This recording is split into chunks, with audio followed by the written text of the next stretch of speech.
weren't able to join us this afternoon. So we will be having the webinar will be hosted on both our LinkedIn and YouTube channel later on, just in case, again, any of your colleagues weren't able to join us this afternoon. So I'm going to hand over to you now, John. Thank you. Thanks very much, Paula, and great to be here, everybody. And just to add in one thing to what Paula said there with regards to the questions, we have some in, but if you want to add more, use the chat room function. Type them in there as you go along. And if I haven't covered them during the presentation, I will hope to cover them either at the end, or indeed we can do them afterwards and get back to you. So it's a pleasure to be here. I suppose you might say, well, why a webinar right now? We certainly been meaning to do one for quite a while. And in terms of where we are, I suppose what I wanted to do was set the scene, because we are at a bit of a change. We're at a cusp, I think, in terms of what's happening with regards to COVID in the community. We'll look at that. We'll look at an idea of what's going to happen over the next few weeks anyway. It's always difficult to gauge more than a few weeks at a time. But also, of course, with the advent now of the vaccination program, I want to give you some personal perspective on that. So Paul has said to you already that I've been assisting, providing the clinical governance to the vaccination program at our main hospital, at Cork University Hospital, since just before Christmas, since we started putting it together. And we are right now, we're in the middle of Vaccine 2, which is fantastic. We did 5830 staff in the first round, and we're going to vaccinate more again on the second round. So I'm going to give you a perspective on our experience of the vaccine to date, what we know about it, what we know about the contraindications, what we're seeing in terms of side effects, what are the common questions that have been asked, which I think is what will probably interest you most. And it's interesting because when I look down the questions that have been supplied already, one thing stands out as being a common question, and that is, can we make this mandatory for staff? So we're certainly going to look at that towards the end of the presentation. But I think, look, it's useful. I suppose I've 4 or 5 weeks experience of the Comirnaty or the Pfizer mRNA vaccine at this point in time. It's obviously one of a few. So we're going to talk a little bit about that, about the vaccinations, what's likely to happen in terms of availability to employers as we go through over the next 6 months. And I hope that, and I think I will be able to give you some really helpful perspective of things. Okay. So here's the situation more or less to date. Yeah, and what a year it was. I mean, we're almost a year down the line since the start of all this, and who'd have thought we would be where we are now?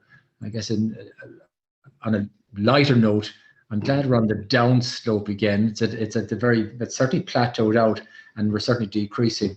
In fact, if you look at it in terms of the surges, you're all familiar with the surge last March. And you can see the much bigger surge now. Most people think, in fact, that this is just still the second surge, that rather than being a second surge and then a third surge, this is probably the second surge continuing, because we didn't get great viral suppression before we let loose the shackles a bit at Christmas time. And of course, that's really what's happened in terms of, if you start from a high base, it's really going to get out of hand very, very quickly. And we started at a pretty high base in terms of our virus figures from the community, and I suppose the surges happened since just after Christmas, over Christmas, after Christmas, into now. The good news is right now it's decreasing by about 8% a day, which isn't too bad, roughly halving by the week. So it does look like the suppression measures are working, and in reality, we have very good reason to believe they should work, because it's been the main measure that has worked for us over the last 12 months. So it looks like people are behaving themselves. You've got the contacts per case, which is a key figure that's looked at. You've seen the presentations on RT in the evenings, but that contacts per case is very helpful. And at one stage we were up in 5 and 6 contacts per case when this is really bad. 3 weeks, 4 weeks ago. We're down to about 2.5 or so now, which is actually very, very good. And hence, that really means that people are keeping themselves to themselves as far as possible. And look, distance will mean that this virus will decrease in the community, and that's what we all want. And that's the reason they will continue on till March the 5th with regards to the current restrictions. And I don't think they're going to face any resistance to that in reality. I mean, all of us know that it's an awful lot more reassuring to see the news in the evenings and see the cases going to 1,300 rather than being at 8,000. So I think that the audience won't take much convincing. So in terms of it, I think we've certainly plateaued out, coming down the other side, which is excellent. Question is how far down the other side we can go. One thing that's really important here is in terms of the whole concept of herd immunity.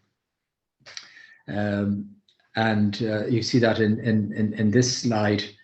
It'll be much easier for us to achieve herd immunity. That's a difficult task in itself, but it'll be easier to do that with a low background level of virus in the community. Okay, so it means that we won't have to get up to the same percentage as we would have if we had a huge amount of circulating virus in the community. So that's really positive. Against that, we've got to balance that with the fact that if we have the introduction of those new variants, which are much more infectious, they push up the level of herd immunity that we need to get to. People put different figures on it. I'm not going to throw a figure out to you, except to say that the more we can get the viral suppression in the community, the faster we're going to get to herd immunity, and the more problems we have with variant viruses, the longer it's going to take to that. The message there is that the faster we can get to herd immunity as a population, the better. It's less likely we would have the same difficulties then with viral variants. So a little bit about the COVID vaccine. You all have read about this. It's a vaccine. It's there to provide immunity. You can get immunity to this, and indeed herd immunity in two ways, really. One is either through natural immunity through the infection itself, and two is through the COVID-19 vaccine, which gives you very good protection from COVID-19. And of course, there are different types of vaccine. These are probably the three that you'd all have heard of in the news. You've got the first one, which is the first one to be introduced here, which is by Pfizer BioNTech. The second one, Moderna, just introduced in the last couple of weeks, and the one we're waiting for from AstraZeneca. Now, there are differences in the way these go about their business. They all lead to good immunity in reality. They're all 2-dose vaccines, all about 28 days apart. Pfizer was originally 21, it's gone to 21 to 28, but certainly that the schedules are pretty consistent. There is a difference between the vaccines, and just a little bit about that, because I have interest as much as anything else. The mRNA vaccines are certainly new vaccines, new generation vaccines. And the way that they work is most interesting. The technology has been around for a while. The RNA is injected into you. It's taken up by the cell, and it only goes into the cytoplasm of the cell, so it doesn't go to the nucleus. I say that because that's important in terms of one of the questions about pregnancy. It's taken up, the cell produces spike proteins, and your body develops an immunity to the spike proteins. That's how it works. It's a bit like a dry run for the real virus. Really interesting technology. One thing about the RNA vaccines is that they're very fragile vaccines. So you all have read about the temperature problems with RNA vaccines, and it's for two reasons this is an issue. First of all, the RNA itself is a bit brittle, but also in terms of getting the RNA into the cells in your body to do the work, they're just surrounded by a lipid structure. And that's actually where a lot of the technology behind this has made the advances. And it's that lipid structure which surrounds the RNA when it's injected in, allows it to enter the cell to do its work, and then it's broken down. It's broken down quite quickly. And it's that lipid structure is the reason you need the very cold temperatures, okay? And the reason that you get very, very careful in handling the RNA vaccines. It's really because of that piece. In fact, Moderna had the original lipid structure, and they can store it's probably a bit more they've more experience of the lipid structure than Pfizer had from their position. Pfizer needs to be stored at -70, Moderna at -20. Both the same end result. These are very cold temperatures. Both vaccines are pretty friable, pretty brittle. But the one thing about them is that when they're in, because they're really pure vaccine, they're very reactogenic, and you get really outstanding levels of immunity from them, 95% or thereabouts, as you know from the studies. So really interesting, novel vaccines.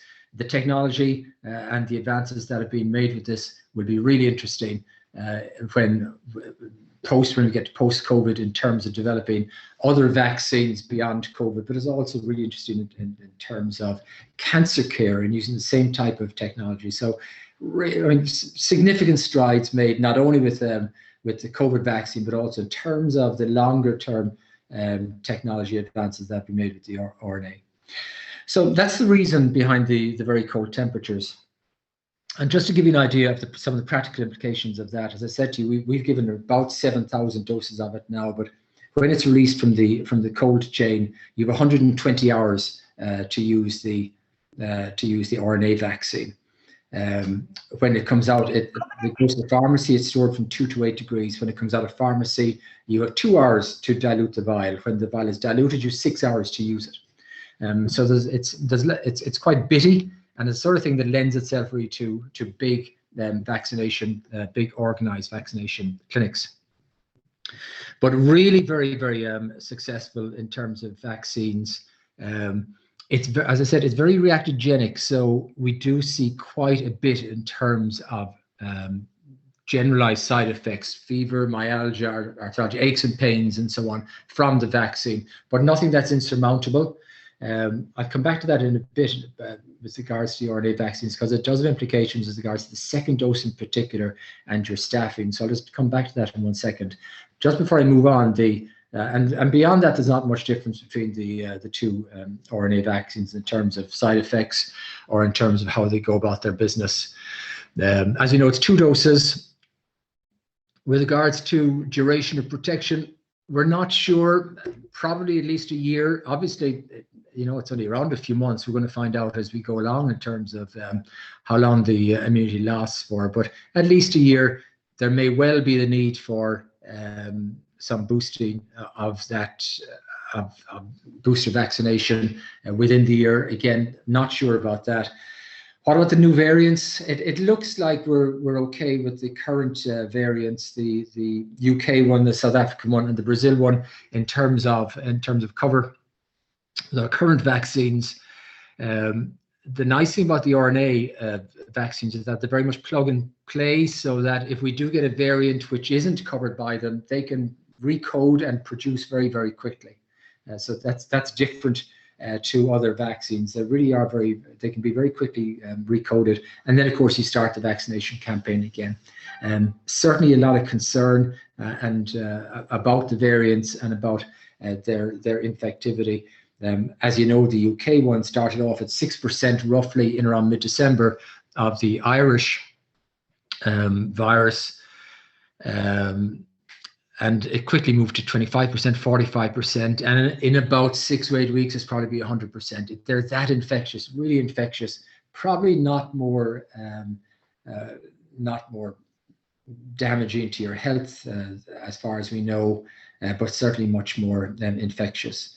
The AstraZeneca vaccine will be a 2-dose vaccine as well. Hope to see approval towards the end of the week by the European Medicines Agency. And following that, you'd expect that to become available as well. That's probably the one for the community because you don't need the extremely cold temperatures. It's a different type of vaccine. It's made in a more traditional way using a viral vector, the chimpanzee adenovirus, white chimpanzee. Well, because most of us haven't been exposed to chimpanzee adenovirus, and therefore we won't have any immunity to the actual adenovirus, which is the carrier for the for the RNA/DNA of the AstraZeneca vaccine. But beyond that, not too dissimilar in terms of the immunity that you get, but very amenable to community administration, because all it needs is a fridge from 2 to 8 degrees. So this is probably the one that you're going to see in the community in terms of GP administration, and it's stable for a long time inside in fridges.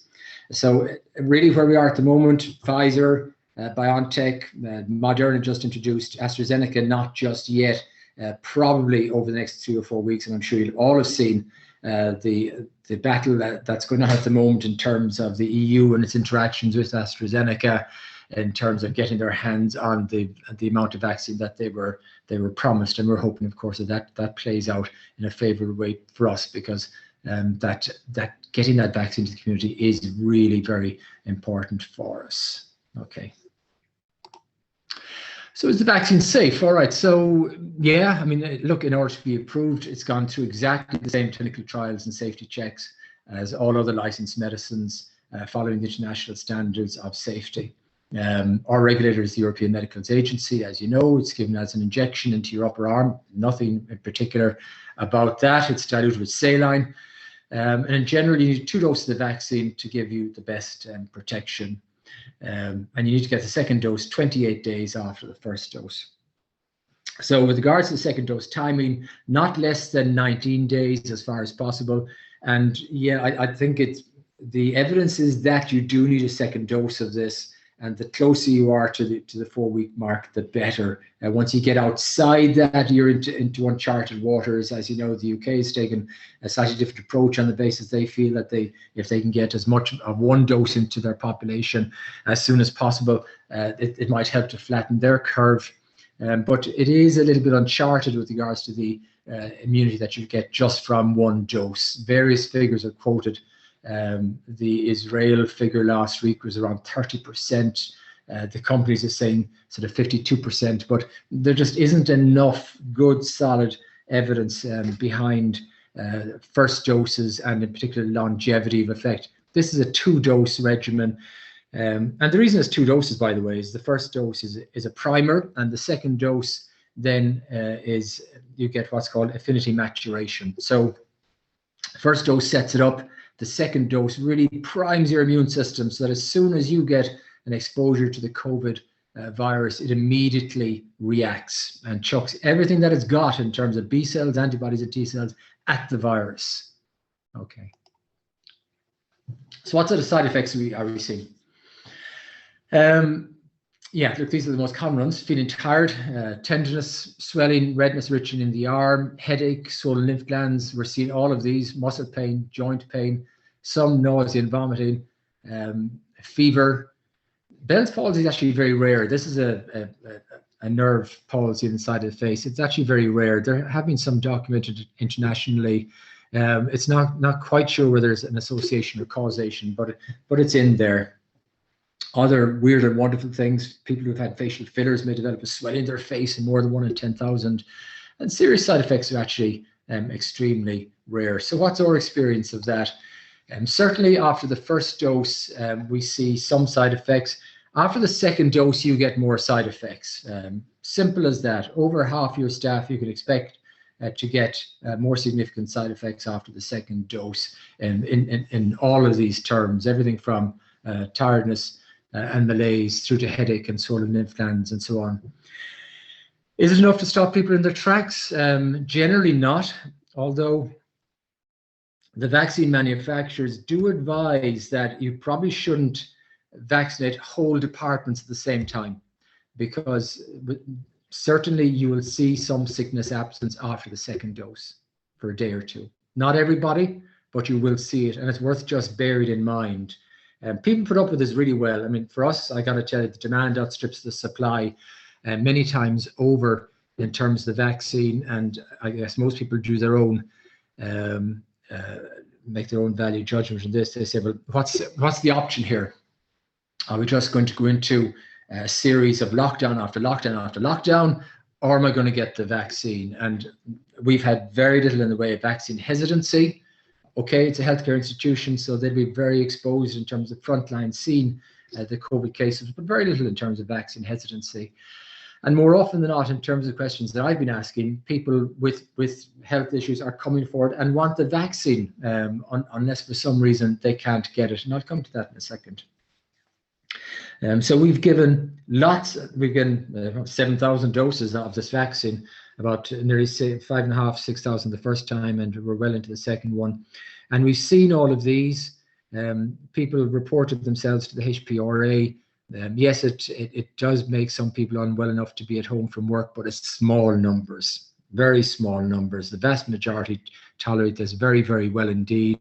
You will see more side effects than you will then with the flu vaccine, but no flu vaccine in the world will give you 95%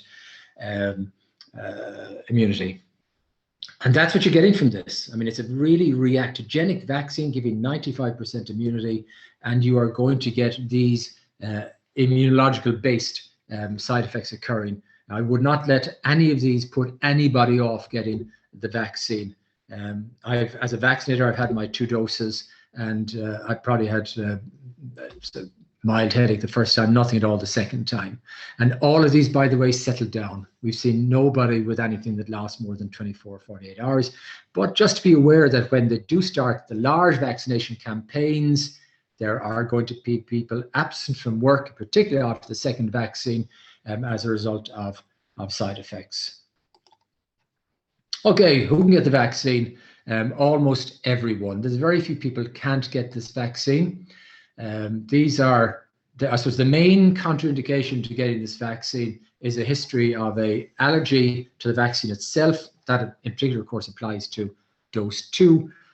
Or severe anaphylaxis to components of the vaccine. And these are down on the left-hand side of that slide. The components that cause problems are a bit different between the various vaccines. I have seen no problems with anaphylaxis.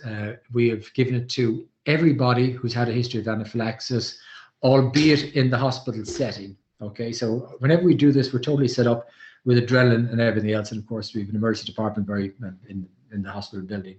So we can get on and do a lot of this. I think when it gets to the community, there will be people where there'll be more nervousness around a history of anaphylaxis, of very severe allergic reactions, who may want to be done in a hospital setting.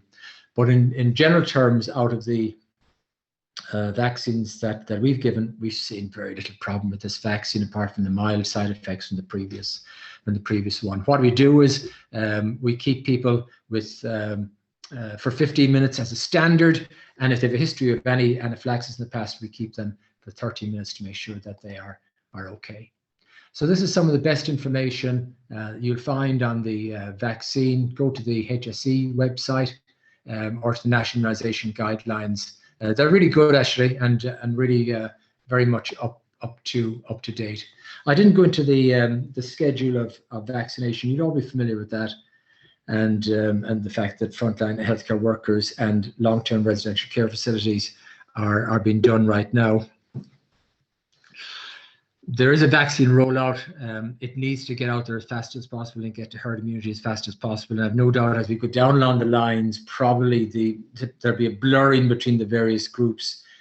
I'm just hoping that, this island's got, or the Republic's got 4 and a bit million people. It shouldn't be insurmountable to really charge on and vaccinate everybody twice before the end of the summer. So these are some of my frequently asked questions. So can the coronavirus vaccine alter DNA and affect fertility? And linked to that, is the vaccine safe for me because I'm pregnant? Really common questions. We have vaccinated pregnant people, and obviously there's a consenting process to go in there. And the reason I went into a bit of detail with regards to the vaccine and the fact that it's an RNA vaccine is that RNA doesn't go into the cell. Okay, it doesn't go into the nucleus of the cell. It gets into this. It goes through the surface of the cell into what's called the cytoplasm, and that's where it works. It doesn't go to the nucleus, so it can't affect your DNA. This doesn't alter your DNA, it doesn't affect your fertility, and it's also safe in pregnancy. They still aren't advocating that all pregnant people should get this, mainly because they just haven't built up the evidence or the database on it as yet. But people can elect to get it. By and large, it's felt that it's safe in pregnancy. One thing that they're often asked is that for people who are currently contemplating starting a family or in the process of things like IVF, should they stop what they're doing? No, you continue on what you're doing. No reason to change what you're doing. And the advice there is that if you get the first dose of the vaccine, if you're getting the vaccine itself in pregnancy, it's best between 14 weeks and 33 weeks, okay? 14 weeks and 33 weeks. And why between those periods? Okay, the reason between 14 weeks is that this is the time that people unfortunately might miscarry. It's the most common time people to miscarry. And if somebody miscarries and they've had the vaccine, obviously this may red flag an association, which may probably not be there at all. So trying to avoid it in the first trimester, that makes sense. Why up to 33 weeks and not beyond? That's to avoid if you get a fever from this vaccine. You don't want fevers in late pregnancy are obviously one of the things that people get worried about. So it's to avoid getting a confusion around fever in late pregnancy. So what happens? First of all, so don't change what you're doing in terms of your family planning. If you have the first vaccine and you become pregnant, we'll hold the second vaccine until you're beyond 14 weeks and then you get it. That's how it works. As I said, we've had staff who've elected to get the vaccine while pregnant. So that overall, you'd have to say the feeling there is pretty good, but it does come down to the decision of the individual, of course, at the end of the day. It doesn't affect your DNA, doesn't affect your fertility. And one thing I would say about it as well, just to follow up on the RNA piece, and that lipid piece is interesting because the lipid covering, it gets it into the cell and then breaks down when it's inside, and it's only there for about 12 hours, certainly less than a day, before the RNA is broken down as well and it's gone. So it's it disappears out of your body very, very quickly as well. And it's by the other side effect of that, of course, that I said to you that it's a pretty brittle, friable vaccine. They don't allow much handling of it. You can't shake the vial, and you can't travel for more than 12 hours with the vaccine in your car, because it's just brittle, and in particular the lipid covering. So that's fertility, that's planning pregnancy, or indeed when you are pregnant. So if you've had the vaccine, you still need to wear a mask. Okay. This is interesting because, I mean, one thing that's really interesting about COVID, as you know, is that we're sort of living an experiment. Generally with medicine, the experiments are done a few years back, they're validated, and then it becomes practice, and then you implement the practice. This is, a lot of this is what we're doing. We've just got the evidence in now, and we're implementing. Now, one of the ones where we don't have the evidence yet is if you've had the vaccine, you still need to wear a mask. And the reason is that we know this vaccine gives great immunity. What we don't know is whether this is what's called sterilizing immunity. So in other words, can you still get virus in your respiratory tract in particular, not become symptomatic and become a case, but still pass it on? And the answer is, don't know. So there's going to be an erring on the side of caution with regards to that. So even though you're protected by the vaccination yourself, the advice, no doubt, is that you're going to continue to do the same thing with regards to protective distancing, wearing a mask, etc., etc. The other thing, of course, is that it's not going to be possible unless you go around wearing a T-shirt which says, you know, I had the vaccine, to know whether you've had the vaccine or not. So it's better to do what everybody else does, which is wearing a mask. But there's also a good theory behind that, and that is that until we are sure, and I think it probably will work out that way, until we're sure that you can't pass on the infection while not being unwell yourself post-vaccination, it's better to apply the same precautions with regards to protective distancing, cough etiquette, respiratory etiquette, and of course, mask wearing. So the answer is yes, but it's for that reason. It's because we're just waiting for that evidence base to come through, and that work has been done, and we'd hope to see that over the next few months And wouldn't that be just terrific if we can get to that position? And I suppose that relates to the next question on when fully vaccinated, can you still pass COVID on? You know, if you can, it's going to be pretty rare, and it's honestly, if you wear the mask and do all the rest, it's very unlikely you're going to pass it on. Do you still need the vaccine if you already had COVID? Yep, you do. Still get the vaccine if you already had COVID.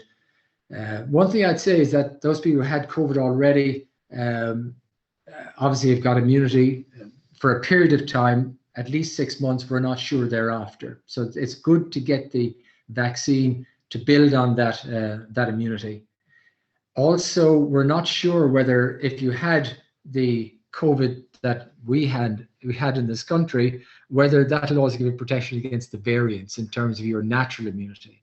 So we're pretty sure that currently the COVID vaccines that we have give pretty good protection against the variants, but we're not as sure about the people who've had COVID already. So really good sense to go ahead and get the vaccine as well. So the answer to that is yes. So can you get COVID-19 from the vaccine? Can't do. Again, going back to where this vaccine, none of these are live vaccines, okay? MMR, you'll all know, is a type of vaccine made from a live attenuated virus. And with MMR, you can get mini versions of measles, mini versions of mumps, and mini versions of rubella. That's not the technology that's used here in the COVID-19 vaccine, in any of the vaccines that are either in or being proposed. These are RNA vaccines. It's impossible to get infection from it. All it does is it gets into the cytoplasm. It gets your cell to start producing the spike protein. The cell releases the spike protein. Your body says, hang on, what are these? You develop antibodies to the spike protein. And then when your real infection comes, the antibodies are there and primed, and they go and they neutralize the spike protein on the virus itself, and it stops you becoming infected. That's how it works. Can the vaccine be privately obtained? It can't. At present, it can't. It's all been done through the HSE cold chain, as you know, which is probably that's the right way to do it at the moment, especially with the RNA vaccines, which require these extremely cold storage temperatures and a distribution chain and cold chain and so on. So it makes absolute sense. The other thing about doing it through the HSE is that there is an ICT system, a central register for all of us, linked to unique health identifiers, linked to your PPSN. And, you know, it's only in that way are they going to be able to do the reports on how many of the various, what proportion of the various risk groups have been vaccinated at any one time. And in particular, how do we get to herd immunity? So if this vaccine is available on the open market right now, you have a whole lot of vaccination going on that isn't traceable, recordable, and so on. So it's better that it's done, certainly at this point in time, with regards to the HSE. Where it's free, of course. Will it always be that way? Don't know. I mean, it just depends. In due course, they might decide as the year progresses and get into summer, if they really want to, you know, if they decide that for healthy working populations, can they go through employers and let them use the ICT system? It's a possibility, but I've heard nothing to indicate that might happen. So it is certainly done through the HSE at this point in time. So what about vaccination being made mandatory? I suppose this is the last question I've here for this session. It is the most common question that we were asked. It's probably, what I say is that I wouldn't get too worried about that yet. We've no history of mandatory vaccination in this country. You know, we haven't seen it even with flu. There was talk about it the last time for mandatory for healthcare workers, but nobody's gone down the line of mandatory vaccination. I doubt it's going to happen. I'll put it this way. If mandatory vaccination isn't happening in the HSE, it's probably not going to be possible to do it in other sectors. With mandatory vaccination, you've got a lot of competing forces. I mean, you've obviously got our constitution, which gives us personal rights to things like bodily integrity, autonomy, and privacy. So we all have those rights, and I don't think anybody wants to take on the constitutional rights. Against that, you've got the Safety, Health and Welfare at Work Act, which puts obligations on employers to manage health and safety in the workplace and implement control measures. And certainly vaccination would be seen as one of those control measures, along with protective distancing and other administrative measures that you'll all be familiar with in terms of the return to work protocol. So there is an obligation on employers certainly to do something, and we'll come back to what that something is going to be in just a moment. And there's an obligation on employees as well, of course, to come to assist and to comply with the control measures that their employers have put in place in terms of all sorts of health and safety risks, but also including, of course, biological risks, and COVID is a biological risk. So you've got the Safety, Health and Welfare Work Act putting obligations on employers. You've got the Constitution, which gives rights to the person in terms of bodily integrity, autonomy, and privacy. And the other one, of course, is the employment equality legislation, which in terms of gives rights in terms of 9 different groups. And I suppose the key ones in terms of this might be religious and disability. And disability is very broad in our own legislation in terms of health. So there's potential for conflict in all of this if we go down the line of mandatory vaccination. I can't see it happening. I think it's more likely that employers will need to advocate and advise and recommend COVID vaccination to their staff, and that should be actively done. So I think the employers should certainly be taking a position on that look, we advocate and advise and recommend COVID vaccination for our staff, so that you're seen to be positively making a recommendation in terms of vaccination, which is consistent with the national approach to COVID. I mean, don't forget our approach to COVID has been we're all in this together. And it's likely to continue that way, in the same way, and staying away from mandatory vaccination, I think, as far as possible. So I think advocating, advising, recommending, updating your health and safety policies and your risk assessment, and in particular looking at particular jobs that you might have and looking to see, is there something here where COVID vaccination is the only way that I can protect my staff? And that's probably unlikely. I mean, as I said, if it's not been done in the health sector, it's probably not going to be translatable into other sectors. And then for those people who haven't had the vaccine, really reinforcing your secondary control measures, your protective distancing, and your wearing of masks, etc. All the things that you know very, very well indeed. Considering alternate shifts, which has been very helpful as well. And then perhaps just looking at targeted approaches. I think this is something that might be considered, and that would be, letting your vaccinated staff back to work first and keeping non-vaccinated staff at home. Certainly, I think that as an approach might be considered. But any approach that you take has got to be reasonable, and proportionate. And that's where I think it's going to be difficult to go down the line of mandatory vaccination. But I do think that employers still need to be quite active in actually advising and advocating and recommending, updating your health and safety policy, updating your risk assessment, in particular with regards to vaccination, and re-implementing and augmenting those control measures. And then considering targeted approaches, for example, when people are coming back to work. It's probably within that mix that you'll find a balance in the competing rights between the Safety, Health and Welfare Work Act, the Employment Equality Acts, and in particular for the 2 areas that I pointed out, and in terms of the Constitution. So that's how I think it'll play out. In effect, as we moved, we're hoping that we get into herd immunity towards the middle of the year. And as we move towards herd immunity, which is all based around the fact that you vaccinate enough people that it'll protect the unvaccinated people as well. So this probably will become a moot point as the year progresses, as we get to herd immunity.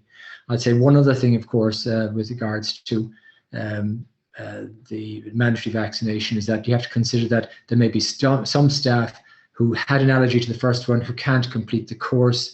There might be some staff who are pregnant who don't want to get it. There might be some staff who missed out on it for various reasons. So you still have to consider that group of staff, and you could get into indirect discrimination. All that, of course, is an area for the lawyers rather than myself, but I'm giving you sort of personal perspective and how I see it playing out. I think it will be based on the sort of cooperative approach, which has stood us in pretty good stead to date, and you know, doing the things as I've outlined, and then, you know, considering whether you would allow vaccinated staff back to work first on a gradual basis. The only thing I'd say to you, just as a closing there, of course, is that, you know, people, the one thing people might say is that, well, you know, I'm not having people unvaccinated back with those people who are vaccinated because they can pass on the infection. But of course, we're sort of accepting that people who've had the vaccine might also pass on the infection. So that argument doesn't hold true just yet. But look, it's all evolving. That's sort of where we are right now. It really, it's in a strange way, it's an exciting time. One thing I noted from the vaccination clinic in our main hospital was that it was doom and gloom outside. As you know, our own local hospital here has had the most cases of any hospital in the country. This is in the media, it's not something that I'm telling you. Up to just in the last few days, when we thankfully we were overtaken, or at least we slipped back. And that's not a good place to be. I mean, in terms of staff morale, people are a year down the line in terms of this pandemic, in terms of general weariness, in terms of the toll it takes on people. And to be surging into a third pandemic, you know, when people say, geez, here we go again, to be able to come and deliver a vaccination program as a potential way out. I've likened it in other talks to, it was like seeing people queue to go to Santa's kingdom. It was quite extraordinary. The joyous approach people took to coming in to get the vaccine. As I said, demand substantially outstripped supply in terms of round one of the vaccine. So it's been extremely good for morale. Really, the whole, okay, we're getting physical immunity, but the mental immunity that this is bringing to people as well, psychological immunity, I think cannot be overestimated. It really has been a very good story from that point of view. And gradually now, I think, as we're seeing cases in the community go down, we should see cases in the health sector go down. Generally, they're about a week behind. So hospitals, you see hospital build after about a week of a surge in community, surge in hospital, surge in ITU, and unfortunately surge in fatalities in that sort of order. But it's beginning to see it now. The plateau, I think it's plateaued, it's going down. At the same time, you have this cohort of of immune staff coming through. So hopefully, fingers crossed, we're getting into a much better place. And with that, I think I probably spoken enough. I just put those inside here because I think we should do another. We're not going to get into this today. This is about other issues. What about the staff return to work now? It's a question we're asked for. You know, should we stop staff coming back to work now? Should we revise the people or review the people who are at work? Should they be at home? What about vulnerable staff? What about pregnant staff? Because you'd all be familiar with the pregnancy guidance has changed. And what about long COVID as an entity? So look, there's plenty more inside there for another webinar in the very near future. I think today just wanted to make it about the vaccine and I have it pretty focused and talk about that. So thank you very much indeed for your attention. Sorry if I tend to get embedded myself in it, but I think it's fascinating technology, and to be there witnessing it being implemented is really excellent. Thank you very much. Thank you, John. We actually have a number of queries in the chat box, so we might just go through a couple of them very quickly, if that's okay. Two that I suppose have the same general topic. In UK, vaccine in pregnancy is not recommended. What is the view of other European states? By and large, the overwhelming evidence at the moment is that it's left up to the individual. They started off in that way, but they're loosening out a little bit. So it's very much left up to individual choice. But the overwhelming medical evidence behind this is that it's probably not harmful in pregnancy. And if you want to get the vaccine, it's quite safe to do so. But we try to put it between dates 14 and 33. Great. Another one on the same topic generally. As you said, RNA doesn't affect fertility. DNA, is that only accurate for the Moderna vaccine, or does that apply to all 3 vaccines? No, it applies to all of them. None of these are going to alter your DNA. Great. Is there any specific updated advice in relation to the new variants, with particular reference to the 2-meter distance or 15-minute period? We're trying to implement best practice in the workplace where operators have to share a large control room area. There isn't yet. I mean, in reality, I think it's the UK variant is everywhere. I mean, that's now our dominant variant. So you'd have to say the UK variant is here with us, and it's just much more infectious than our own natural version, albeit imported originally. So that's here to stay. The South African one doesn't seem to have got a foothold, and the Brazilian one doesn't seem to have got a foothold. But I mean, this virus mutates. All viruses mutate, and this isn't by the end of the mutations in any shape or form. What we're hoping is that with early genomic surveillance, these variants will be picked up early. And if they've got to go back and produce another vaccine that covers them, well, so be it. With regards to measures, you just have to really double down on your measures. It's the same protective distancing. It's the same respiratory etiquette. It's the same wearing of masks. It's exactly the same, but doubled down. I guess in many ways you shouldn't need to double down, but it's very much the same guidance at this stage. I suppose the big question with regards to the variants is locking down the island or not, or locking down these 2 islands together. I mean, it's that sort of question in terms of how do we keep the variants out is really the big question at this stage, because there is an opportunity to keep variants out of the country, but there's quite an interesting political discussion to be had, given all of the different interests involved there. But I think the aim and the reason that they're bringing these quite stringent isolation measures for people coming from Brazil and South Africa, which is the quarantine for 14 days, much stricter than before, is to try keep the variants out. But in terms of the everyday practice, no, but protective distancing. And anybody with symptoms out of the workplace. This is the one thing that you know, as people dropped down their guard, you know, not unexpected back at the end of last summer, certainly people began to come to the workplace with symptoms again. And of course, once that happens, you have contacts and the thing just keeps going. The problem with the variants is that they are much more infectious, so you don't really want somebody with any infection inside in your workplace of any sort. Okay. Great, thank you, John. I think you've alluded to most of this, but is it your view that COVID vaccines in terms of workplace control of COVID will be seen in a similar manner to PPE controls in risk assessments, in that having had the vaccine, you will be regarded as a lesser control measure to the current public health guidelines of 2 meters distance, face coverings, etc., particularly as those who have been vaccinated may still transmit the virus? So is that, let me just, from that question, so is that a bit like, if I've had the vaccine, can I not worry about the other ones? No, I mean, at the moment, it is an additional control measure to protective distancing. But protective distancing, isolation, early track and trace are still the cardinal control measures. In due course, and vaccination, of course, will protect the individual, and that's an individual result. From a population point of view, what we're looking for is herd immunity, because that protects the population. And not everyone needs to be vaccinated to get to herd immunity. So, I mean, there's a dual function for vaccination, but it is one of the control measures. What hasn't been worked out is whether being vaccinated trumps all the other ones, because of the problems of, you know, if you've been vaccinated, can you still pass on the infection? Well, obviously, if you can still do that, then you still need all the other control measures.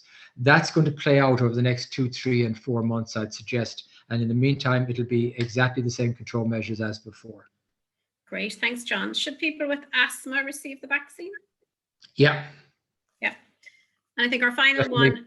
Definitely, I mean, advised to get the vaccine, because they are a risk group. One question, Paula, sorry about that, is that for the risk groups, be it pregnant workers or for those with medical conditions, I've been asked, okay, if they get the vaccine, can they now go back to work? The answer is we don't know yet, and nobody has stated one way or the other. It is for consideration with NEFIT. I don't see that happening in the short term, I got to tell you. So we do get asked that question, that we've got people who are very high risk, vulnerable, cocooning at home. If they get the vaccine, can they now come back to the workplace? We'd all like to think so, but until the evidence base is there to recommend that, I can't see anyone doing that straight off. Hopefully we'll get there, but not just yet. But certainly for the high risk group, yes, get the vaccine. There's very few contraindications to getting the vaccine at all, apart from the big one being a pretty significant anaphylaxis to components of the vaccine. You're cautious, obviously, with people who've had anaphylaxis, which is a very severe allergic reaction requiring adrenaline in most situations, to agents. So that's that's just a precaution rather than necessarily contraindication. And the other ones that you'd watch out for is if somebody's acutely unwell at the time. If they're actually feverish and unwell, you won't give them the vaccine on the day. One to watch out for as well is that if you're if you actually have COVID, you must wait for a month from the onset of your symptoms before getting your vaccine. Okay. That's the current Irish guidance, a month from the onset of your symptoms if you've had COVID before you get the vaccine. And if you're at close contact, you must wait till the end of your restricted movement period before getting the vaccine. Sorry, Paula. Not at all. Any views on medical grade masks being made mandatory, as in Germany and Austria, as a control against new variants? Can you see this happening here? The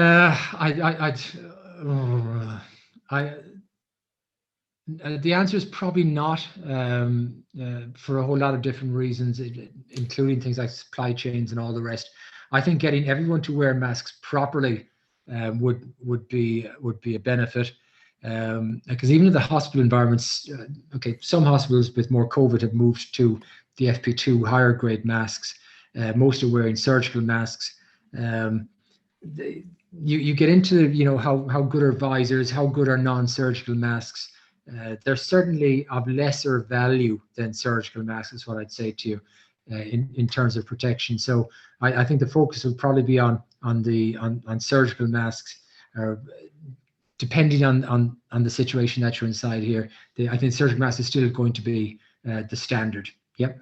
Great. And then the final one, I think, again, John, we've covered, but do you think companies will still need to adhere to all of the COVID return to work requirements if the majority of staff are vaccinated by the end of the summer?